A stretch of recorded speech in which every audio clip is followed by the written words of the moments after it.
and why we even bother to do screenings. I think that helps explain to patients and also understand for ourselves why we do this.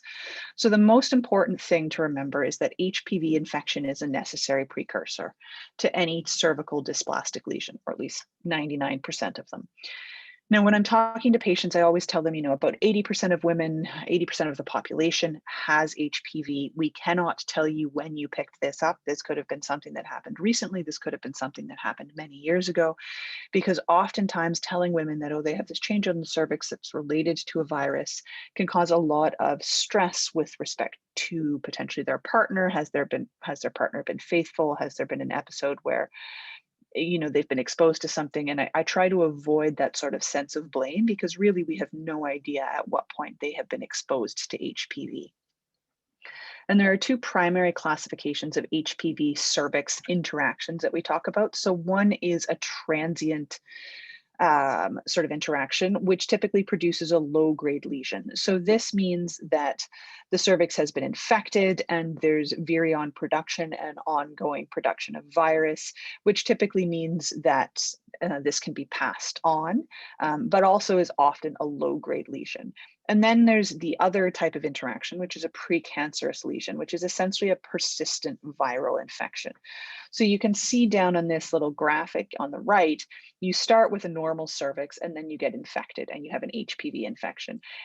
For most women, particularly young women, that will be cleared, which is why we're not as worried about low-grade Pap smears in young women, because we know it's due to an HPV infection, but most likely their body is going to clear this and that change will revert to normal. So you can cycle back and forth between normal HPV infection, on and on and on. When it becomes a problem is when HPV infection persists, and with persistence is able to cause progression into intraepithelial neoplasia or cervical dysplastic lesion, which if left untreated could potentially become a cancer. There's lots of different things that affect this pathway in terms of different cofactors, the particular type of HPV genotype that a patient is exposed to, but ultimately that's sort of the general pathway that we see.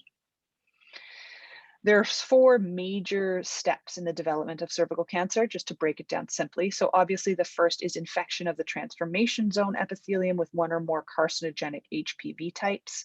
Most commonly that would be 16 or 18, although there is a whole long list of them. You must then have viral persistence rather than clearance. Following persistence, there must be progression of persistently infected epithelium to a precancerous lesion. And these are modified by various cofactors, and that's what the little pictures on the slide are. So smoking is probably one of the biggest cofactors. Interestingly, being on a oral contraceptive appears to be a cofactor, although that's likely not directly related to the oral contraceptive itself, but rather related to the lack of condom use and exposure to other sexually transmitted infections that goes along with the sort of security that being on a birth control pill uses.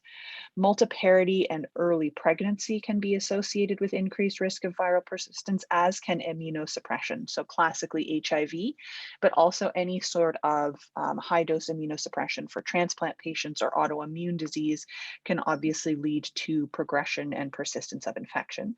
And then finally, all of these things culminate in invasion, which develops into a cancer.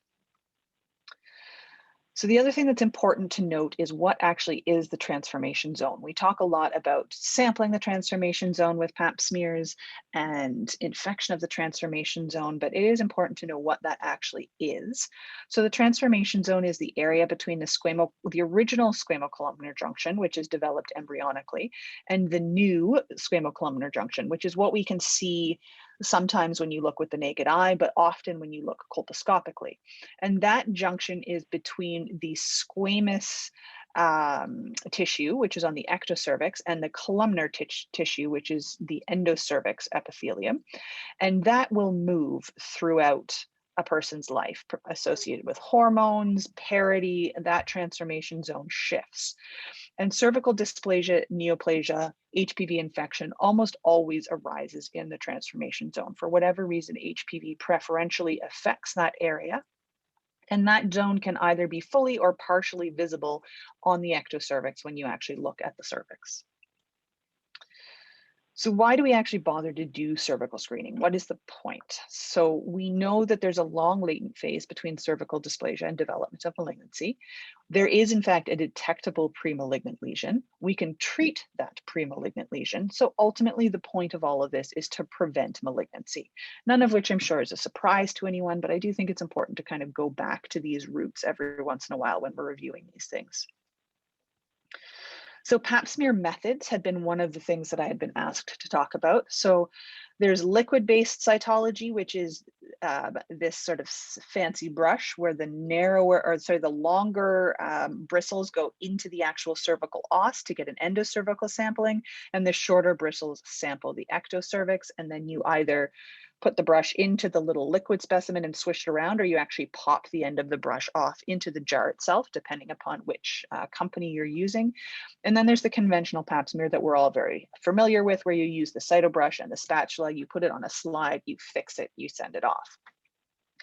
These are both perfectly acceptable and reasonable options for doing a Pap smear. There's advantages to disadvantages to both. With liquid-based cytology, you have uniformity in slide preparation because it's not, the frontline nurse or physician that's creating the slide. It's actually the lab tech who does this all day, every day, that's going to be doing the slide. There's fewer unsatisfactory specimens, so you're more likely to get enough cells. It's less likely to be obscured by things like blood or mucus. So you're usually able to perform liquid-based cytology for a patient that's actively bleeding or is on their period. And theoretically, you can do HPV testing on the liquid-based cytology. That's not something we can do in Ontario right now, but that is a theoretic possibility. The advantages to the conventional smear is that it's very low cost and there's no specialized equipment required. So that's more on the lab end than the frontline end, but either way, it does make things easier. Disadvantages to the liquid-based cytology is that it is higher cost and there's the need for the specialized lab processing equipment. But once you get this in place, it tends to be better. With the conventional smear, the disadvantages, of course, are the lack of uniformity in the specimen preparation. You have a higher rate of unsatisfactory smears due to blood, inflammation, or the frontline clinician inappropriately fixing the slide or having big globby thick regions and then very thin regions where the cytotechnologist cannot actually appropriately read the slide. And unfortunately, you have quite a high significant false negative rate with a conventional smear. So if we were not considering resources at all, the liquid-based cytology is the superior way to go about doing a Pap smear. But obviously, we are not in a system where we are ignoring resources. And so doing a conventional smear, if that's what is set up, is not inappropriate. You just have to really make sure that you are appropriately putting it on the slide and you pay good attention to how you're preparing the slide for the lab. When the Pap smear fails, this is a shockingly common thing. We all think that the Pap smear is an excellent screening tool. We talk a lot about, okay, Pap smears are great. We've got a good screening method. A single Pap smear actually has a very limited sensitivity for detection of cervical dysplasia or malignancy, which is why we have to keep doing them and why we have a reasonably high threshold for repeating Pap smears. A single Pap smear has a sensitivity for detection of a high-grade lesion of only about 50 to 60%, which is quite poor, and there is a fairly high false negative rate.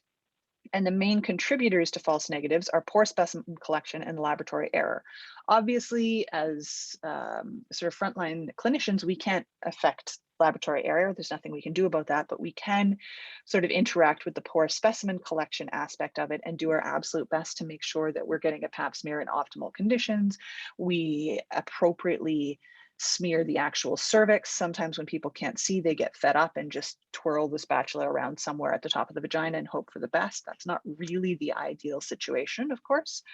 And there's also a false positive rate about 2 to 5%. That's considered acceptable for a screening test, so we don't worry too much about that. The bigger issue is that there can often be negative Pap smears in the presence of a actual lesion. And the take home here is obviously make sure you get the best smear and the best preparation you possibly can.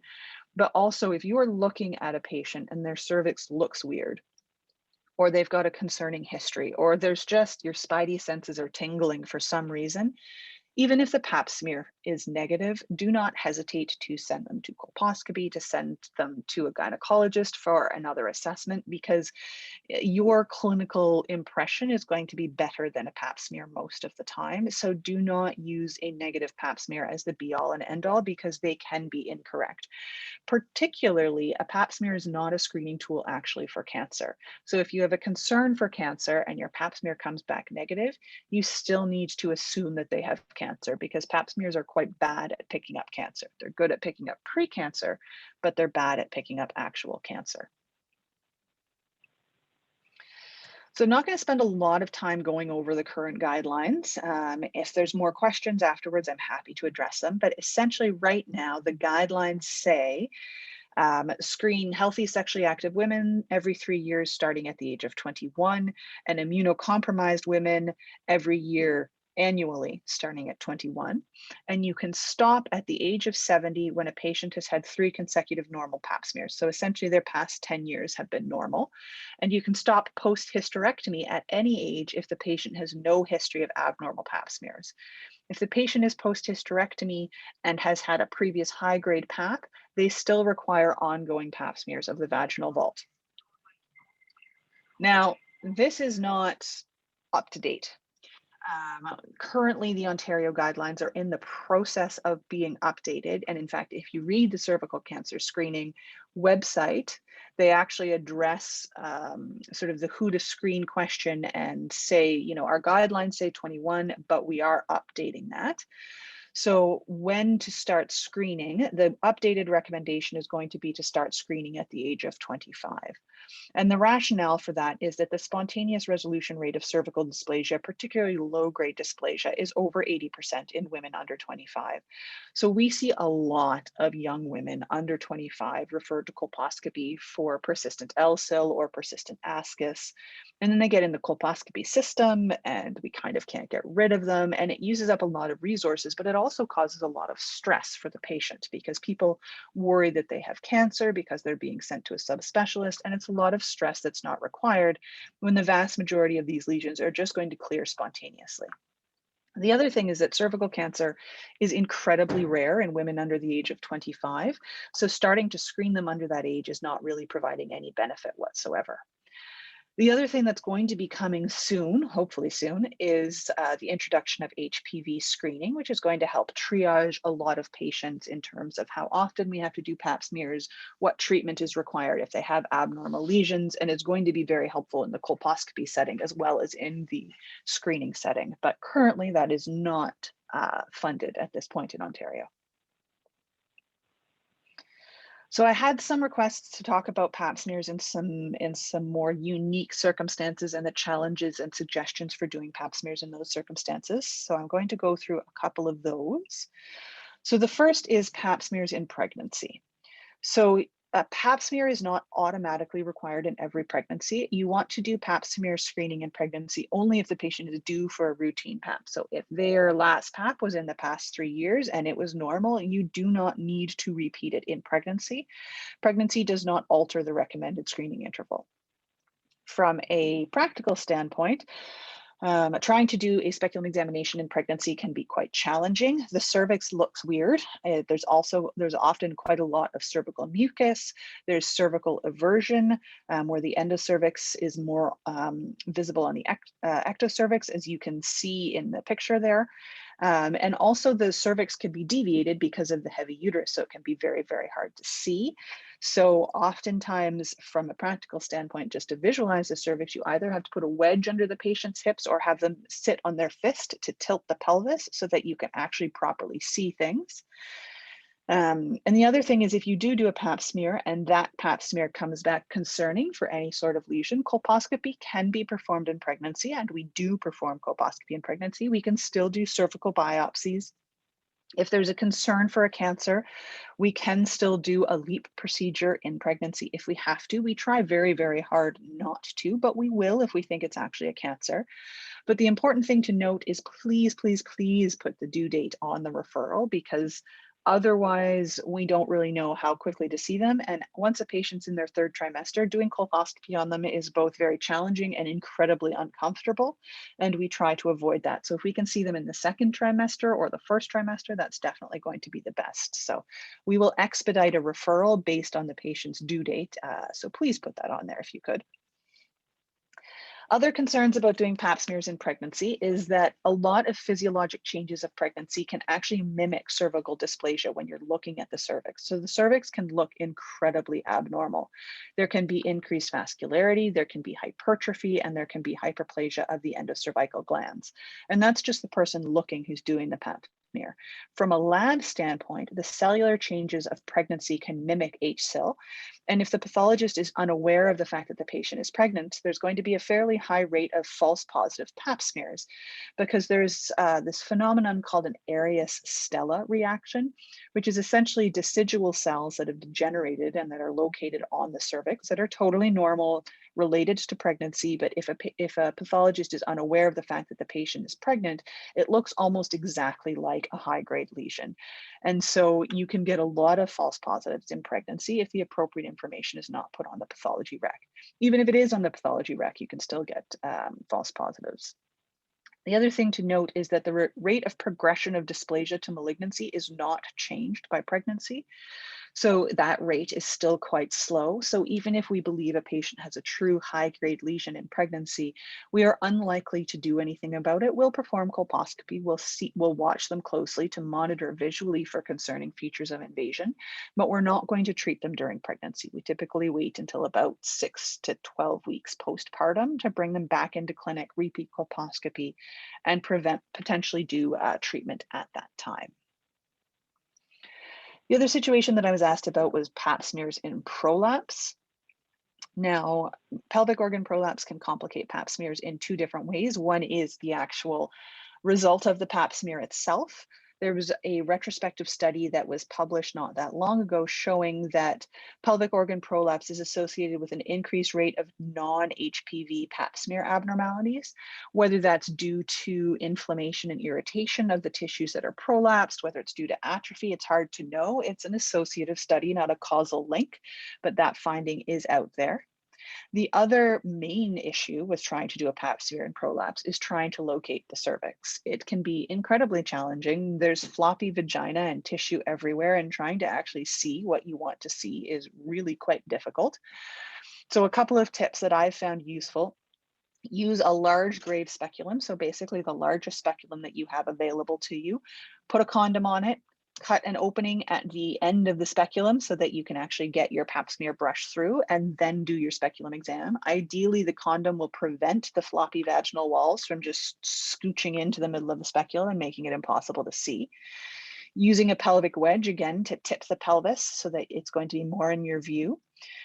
Doing a bimanual exam prior to your speculum examination, just so you have some sense of where the cervix actually might be, because even if you can't see it, you can at least hopefully feel it and get some sense of where you need to be pointing your speculum. And then finally, Q-tips. Q-tips are a gynecologist's best friend for any complicated examination. You get a long Q-tip, you can poke it in there, you can hold bits of the vagina back, bits of the prolapse back, and eventually if you just kind of walk the Q-tip down the vagina, you will find the cervix. These patients with prolapse are also much more likely to have atrophy. And an atrophic cervical epithelium can mimic both high or low-grade cervical dysplasia on cytology. So you are more likely to have abnormal Pap smears in this patient population. Most commonly, it's going to be persistent ascus or persistent low-grade that just won't go away. One of the tips and tricks that I use not infrequently for these women is to try them on a course of vaginal estrogen if they don't have any contraindications. And sometimes that will make the Pap smear abnormality go away, because you will re-estrogenize the epithelium, some of the atrophy will improve, and some of the cellular abnormalities associated with the atrophy will improve, and you repeat a Pap smear and it goes back to normal, because it was never truly abnormal. It was more of just a sort of misdiagnosis because of the atrophic cells. The other population that's becoming more common that we see is the transgender patient.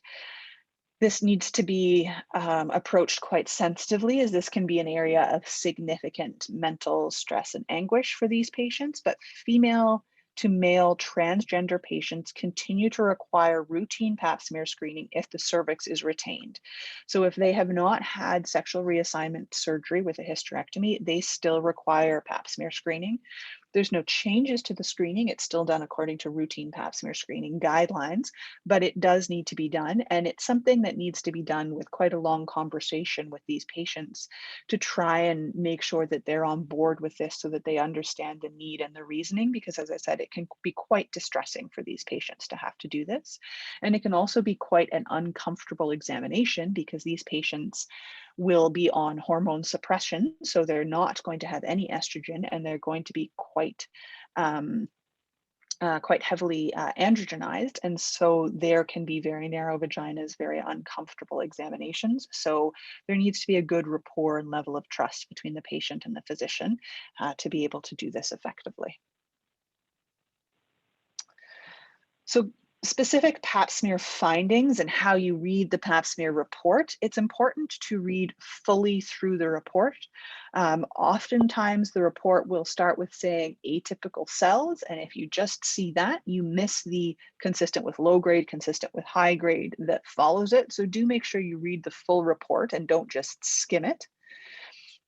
Concerning features on speculum examination, a vulvar examination should always be a part of your speculum examination. You're down there anyway, you have to part the labia, take a really good look at the vulva and note if there's any weird lumps, bumps concerning things. One of the most frequently non-diagnosed or ignored things that we see is vulvar conditions like lichen sclerosis or vulvar cancer. So always make sure you take a look at the vulva, and if there's something concerning, if you're not comfortable biopsying the vulva, then just send to a gynecologist to take a look at.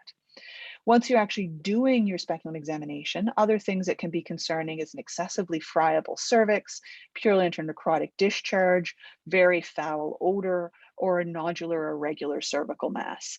Still do your Pap smear, and if there's purulent discharge or foul odor, always do STI screening at the same time. But if those tests come back negative and you've seen one of these concerning features on a speculum examination, refer on to a gynecologist or a colposcopy clinic so that the cervix can be examined. You are not going to have anyone push back against a referral of an abnormal appearing cervix. Those referrals actually tend to be prioritized because we trust our referring practitioners. And if you think the cervix looks weird, we will happily look at it to make sure the patient does not have a cervical cancer. Common things that you will see on a Pap smear: unsatisfactory for evaluation. Typically that means that either they can't see or there's very scant cellularity and they can't make an impression. That Pap does need to be repeated, ideally in 3 months. An absent transformation zone does not need to be repeated. They can read a Pap smear without actively seeing the transformation zone. So if you get an absent transformation zone on a Pap report, as long as it does not say unsatisfactory for evaluation, you just accept that Pap and continue on with routine screening. The other thing that you'll see sometimes sort of unexpectedly on Pap smears is actinomycosis. This does not require treatment unless a patient is symptomatic. So if there's asymptomatic actinomycosis, just ignore it. If it's symptomatic, so associated with significant pelvic pain, abnormal discharge, purulence, anything like that, then treatment is required, and that's in the form of antibiotics. The other thing is if you get a Pap smear showing actinomycosis and they have an IUD in place, which is the most common situation, you do not need to remove the IUD. You can leave that in situ. If you get abnormal cytology, if it's ascus or LSIL, oftentimes they will say repeat in 6 months or consider referral to colposcopy. If there's a previous abnormal Pap smear, they will then just say straight referral to colposcopy. For any sort of high grade, so ASC-H, HSIL, not otherwise specified, always just refer to colposcopy. And same with any atypical glandular cells, always refer to colposcopy. If you're comfortable doing an endometrial biopsy in your office, then that would be wonderful if you can do that before they're referred to colposcopy. Otherwise, we will perform an endometrial biopsy in the colposcopy clinic. With respect to ascus paps and L-cell paps, this is probably what we see most commonly in colposcopy clinic. These are sort of little algorithms that are taken from the current guidelines. They do include what to do if HPV testing is available, which it's not right now, so you can ignore that. But overall, if you have an ascus pap, please repeat it in 6 months before sending the patient for colposcopy, because most of the time it's going to go back to normal and they can go back to routine screening. The same with an L-cell pap. The Pap Smear report is going to say you can send them to colposcopy or repeat cytology. Again, please just repeat the Pap Smear in 6 months, unless you have a clinical concern of something more than L-cell, at which point obviously refer. But if it's a routine screening Pap, the patient is fine, the cervix looks normal, it's much better for the patient to have a repeat Pap in their own community. Colposcopy requires a referral. It typically requires travel. It requires a specialist consultation, and it's just a bit of a waste of resources, in all honesty, when again most of these pap smears on repeat, particularly in young women, are going to go back to normal. So if you have persistent ascus or L-cell, then by all means send to colposcopy, but if it's only been one, please repeat that pap smear prior to referring. All right, so the other thing that I've been asked about was to go through pictures. So if you're in a public location, you may wish to point your computer screen not at the public, because we're going to go through a bunch of pictures of cervixes next. So we'll start with looking at the normal cervix. So the normal cervix is typically going to have a smooth surface, sorry. There will be no abnormal or irregular vessels. The appearance of it can change with parity, and the squamocolumnar junction, which I don't know if you can see my cursor, but it's right in there, that sort of pinkish to reddish area. That position is going to change with both age and parity. So the cervix on the left, looking at the screen, that's going to be a younger woman with a transformation zone. That's what we would consider a type 1 transformation zone, where the entire transformation zone is easily visible on the ectocervix. On the right, that's likely to be a slightly older patient, or perhaps a nulliparous patient with a little bit of atrophy, where the transformation zone is primarily a type 2 transformation zone, where there's a small amount of it on the ectocervix, but most of it is tucked up inside. This is demonstrating the difference between a parous and a non-parous cervix. So on the left, you can see a nulliparous cervix where the os is still quite closed. And on the right, you've got that sort of, they describe it as a fish mouth cervix, which I don't think is very flattering, but there's obviously a multiparous os there, which has been clearly dilated many times. And it develops that kind of, instead of like a little round hole, it's like an upside down smiley face. These are all normal findings, nothing to be concerned about at all. And then the cervix can appear abnormal for a variety of various benign reasons that we'll go through. So the most common cause, I would say, of an abnormal appearing cervix referral that we get in colposcopy ends up being a Nabothian cyst. So a Nabothian cyst is just a Nabothian gland that's been blocked. It's essentially a cervical pimple, which is what I tell women. It will typically look like one of these little bumps here that are marked with the blue arrows. You can see almost like a yellowy white cyst beneath the cervical mucosa. It should be smooth, overlying. The mucosa should be nice and smooth. It may be like the cyst itself may be sort of multicystic or nodular, but as long as the surface is smooth, it tends not to be particularly concerning. You can't really see in this picture, but sometimes overlying these Nabothian cysts, you can get a lot of vessels over top, which can appear very, very prominent because they're in this thin layer. As long as, again, it's quite smooth and you can see the classic looking cyst beneath, there's nothing to be worried about. We don't treat Nabothian cysts. We don't do anything about them. They'll kind of come up and go back down and come up and go back down as these glands get blocked and unblocked, and they're nothing to be concerned about. Another common referral that we get for abnormal appearing cervix or postcoital bleeding is for an ectropion, which is a very benign finding. It tends to be more common in younger women, and it's also more common with prolonged estrogen exposure. So for women who are using, say, a back-to-back birth control pill with no breaks, we do see this eversion and ectropion more commonly. And essentially what's happening, it's an eversion of the endocervical cells onto the ectocervix. So you get this kind of glandular appearance on the ectocervix, and there can be quite friable superficial vessels. So this can be a cause of chronic nuisance postcoital bleeding.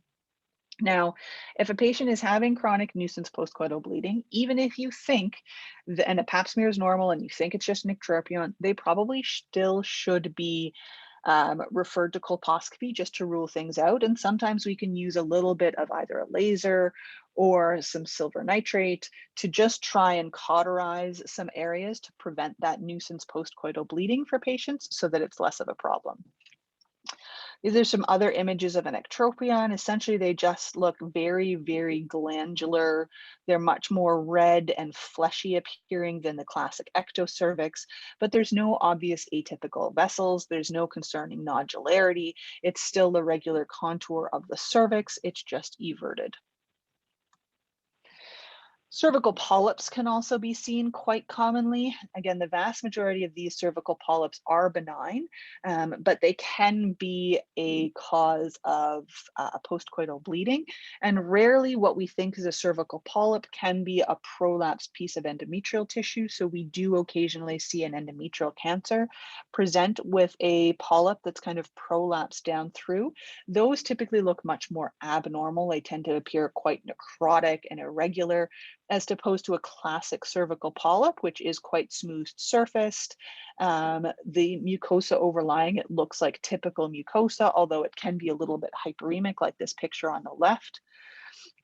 If you are quite convinced that this is a cervical polyp, but you want to biopsy it in the office, there's nothing wrong with that. If you happen to have a ring forceps, you just grasp it with a ring forceps, twist, twist, twist, twist, twist, while pulling down gently until the polyp pops off, and send it for pathology.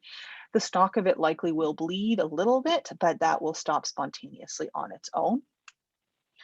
These are some more pictures of cervical polyps, just demonstrating that they tend to be very smooth surface, appear to have typical mucosa overlying them with no nodularity, necrotic areas, features of concern. These can be a cause of nuisance postcoital bleeding and nuisance postmenopausal bleeding.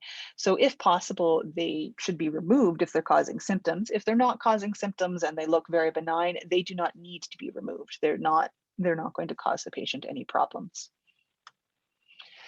Cervical condyloma can be seen. So this is essentially the same as external genital warts, but on the cervix. They tend to look much, much more concerning on the cervix. And the vast majority of the time, you're not going to just leave these be and not do anything about them. They'll often have a low-grade Pap smear abnormality associated with them. But just so you have a sense of what they look like and you can reassure your patients that you don't think it's anything concerning, they tend to look basically exactly like a genital wart would look like, only on the cervix. So they can be this flat white appearance. They can have a slightly more cauliflower appearance, but they're discrete lesions sort of scattered around the cervix. And again, they often will end up coming to see us in colposcopy, and that's completely reasonable. We can laser these off if they're causing particular problems. They'll often be associated with external genital warts as well as vaginal genital warts up the canal. The final thing that causes a abnormal appearing cervix that is benign is atrophic changes. This can cause the cervical os to be quite stenotic or even not visible. The cervix can be very flush with the top of the vagina. You can develop small petechiae, as you see here on the right. All of these are quite normal. And will often also cause, if you were to do a Pap smear, some bleeding because the tissue is so thin and friable. And so then I'm going to go through some pictures of what actually concerning abnormal cervixes appear like. So many of these lesions you won't actually see when you're doing a Pap smear. So an L-cell lesion is with the naked eye typically going to look exactly like a normal cervix. You may have a condyloma on the cervix. That's typically the only gross finding that you're going to see. These images are at the time of colposcopy with acetic acid, and what you get is these sort of sharply demarcated areas of aceto-white change, and that would be consistent with a low-grade lesion. But on gross inspection, these are going to look like very normal cervixes. A high-grade lesion, sometimes you can see the cervix might be more irregular. You can get some atypical vessels that you can see with the naked eye. There may be some plaque-like lesions that are visible, friability. These images here are both colposcopic images after the application of acetic acid, and you can see there's very, very dense aceto-white uptake with what they call an internal border. So you've got sort of denser, whiter aceto-white at the edges and then less dense. There's a border in between. You can have atypical vessels, and any of these changes, if we were to see them at the time of colposcopy, we would biopsy and treat appropriately. A high-grade lesion, though, can look entirely normal grossly at the time of Pap smear. You may not be able to see anything at all. Many of these precancerous lesions are not going to be visible to the naked eye. Cervical cancer, however, oftentimes will be visible to the naked eye. So you can have either exophytic growth, where you've got a mass that's growing outwards, or you can have ulcerative growth, where it actually looks like the cervix is just being eaten away and turning into a crater. There will be an abnormal vascular pattern where the vessels don't run in a normal course, but have multiple branches and tend to veer quite sharply. The lesions can be grossly visible. It will be incredibly friable. These will bleed very, very, very easily and can be quite difficult to get them to stop bleeding, which can be a nuisance. Your Pap smear may show nothing. It may show HSIL only. It's quite unusual to get a Pap smear that will truly show a malignancy. So as I said earlier, any clinical suspicion for a malignancy, refer even if the Pap smear is normal, because the false negative rate is quite high. So going through a couple of different pictures of cervical cancer. So this is on the left here. This is a cancer that's sort of tucked more up into the endocervix. So you can see this lesion that looks somewhat multinodular, and on the sort of 12 o'clock position in the endocervix, you've got this plaque-like concerning appearing lesion. On the right side, it's a little bit more ectocervical. You've got a lot of atypical vessels on top of this sort of nodular area that is quite concerning for a malignancy. These are some slightly more obvious pictures of a malignancy. On the left, you can see again atypical vessels, some nodular plaque-like change that appears to be extending onto the ectocervix. On the right, it looks like you have more of first sort of a more exophytic lesion there inferiorly that appears to be ulcerating into the top of the cervix, again with atypical vessels, atypical mucosa, and multinodularity that you can see. If you have access to something like a tisular biopsy in your office, you can always do a biopsy of this. But if you do not have something like Monsell solution or silver nitrate in the office, I wouldn't necessarily recommend it, because these can bleed very, very, very heavily. And if you don't have a way to stop them bleeding, that can be something of a nuisance. And then these are pictures of more advanced cervical cancers on the left. I think that's a fairly obvious exophytic lesion that appears to be affecting the vagina, is quite necrotic in areas. And similarly on the right, there's a large lesion that appears to have completely obliterated the cervix. If you see anything like this, obviously right concern, like highly concerning for cervical cancer, on a referral and send them off ASAP. Do not worry about getting any other investigations. If you are ordering ultrasounds or images or anything like that, that's great. We always appreciate the results, but don't wait for the results before sending them to see us. And then the final thing that I'd been asked about was to touch briefly on bimanual examinations, when to do them, what to do, that sort of thing. So the Canadian Task Force recommendations, as I'm sure you know, in 2016 adopted the American recommendations, which recommended against routine screening pelvic examinations in an asymptomatic woman. They do say that pelvic examination remains appropriate for women with presenting symptoms and follow-up of previously diagnosed conditions. The SOGC in 2019, in response to this, put out a opinion-based guideline on what the indications for pelvic examination would be from an OBGYN standpoint. And they suggest that symptomatic gynecologic complaints must be investigated with a pelvic examination. So that includes anyone with pelvic pain, abnormal bleeding, abnormal discharge, even if they have, concerning features for changes to bowel or bladder habits. I would suggest that a pelvic examination can be contributory in those situations.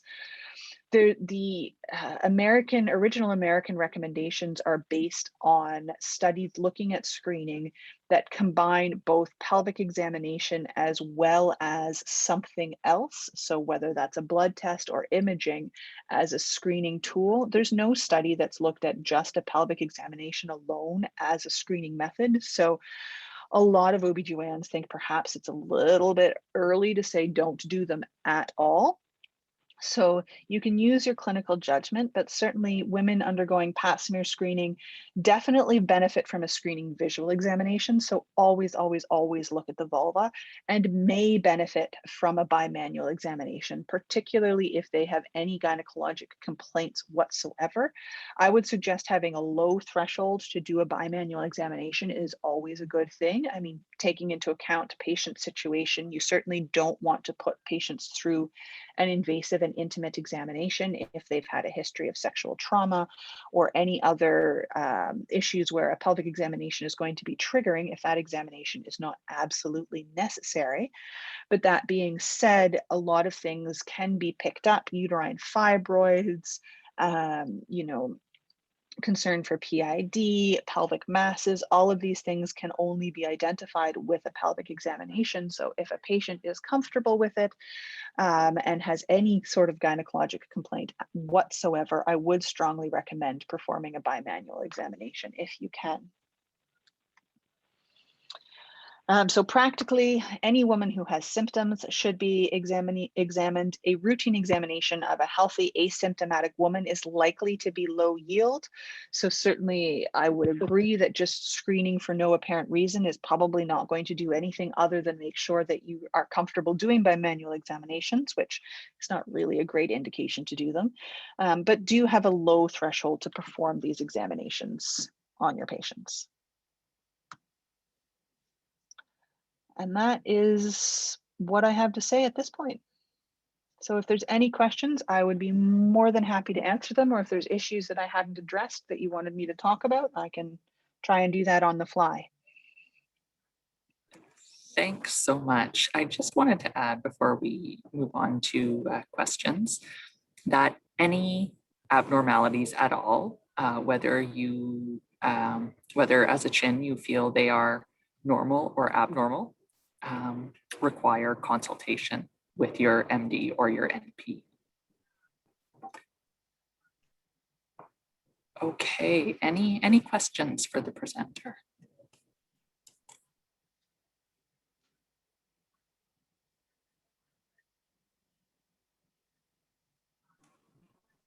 Hi, good morning. I have two questions for you, and I apologize if you covered these off in your presentation. Could you, if you did, again, forgive me, the question about screening, doing Pap smears for women who have had hysterectomies is one that's come up in my practice. So depending on what kind of a hysterectomy they've had, where they may or may not need screening. And then I don't know if you covered it under,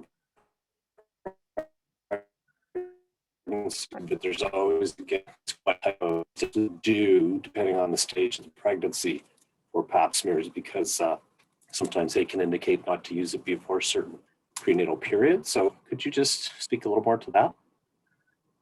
I'm sorry, I missed your second question. I'll answer the first one and then we'll get back to the second one. So with respect to the hysterectomy, if a patient has had a subtotal hysterectomy and has the cervix left behind, they absolutely need ongoing routine Pap smear screening because they still have the cervix.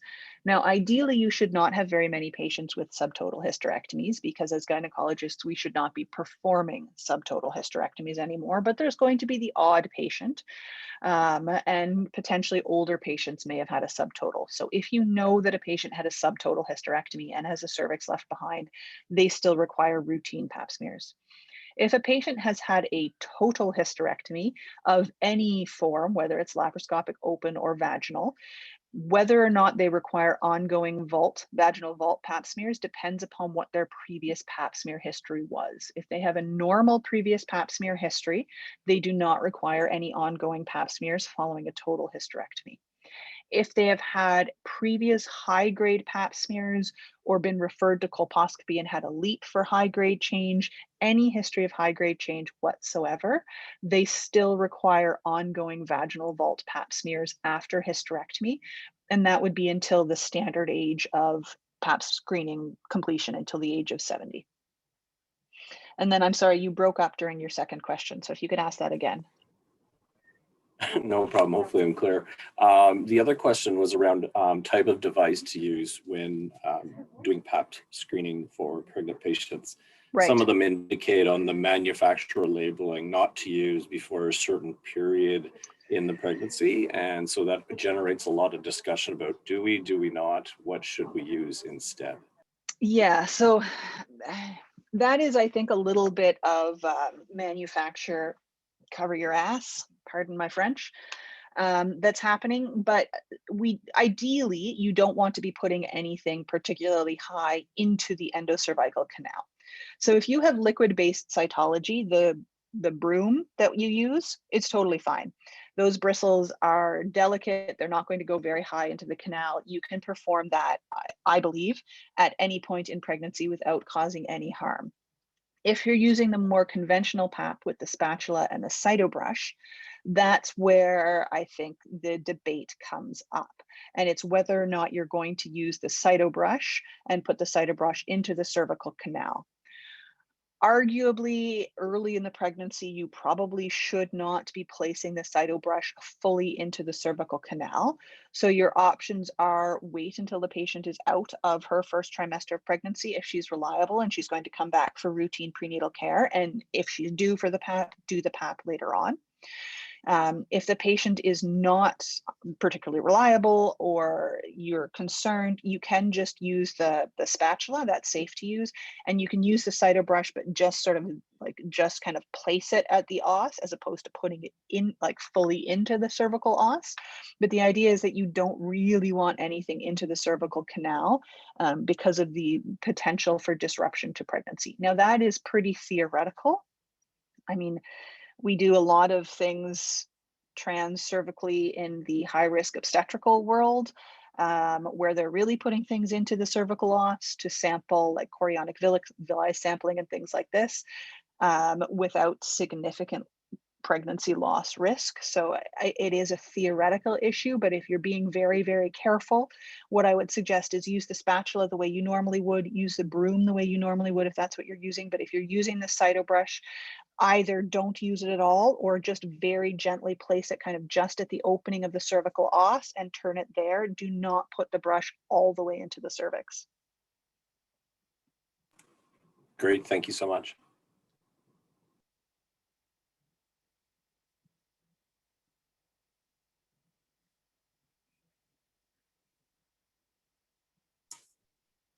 Okay, any final questions for Dr. Roberts?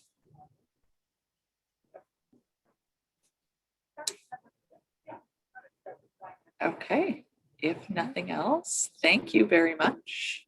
Not a problem. And we look forward to further interactions. Absolutely. Thank you. Okay, thanks. Bye. Bye.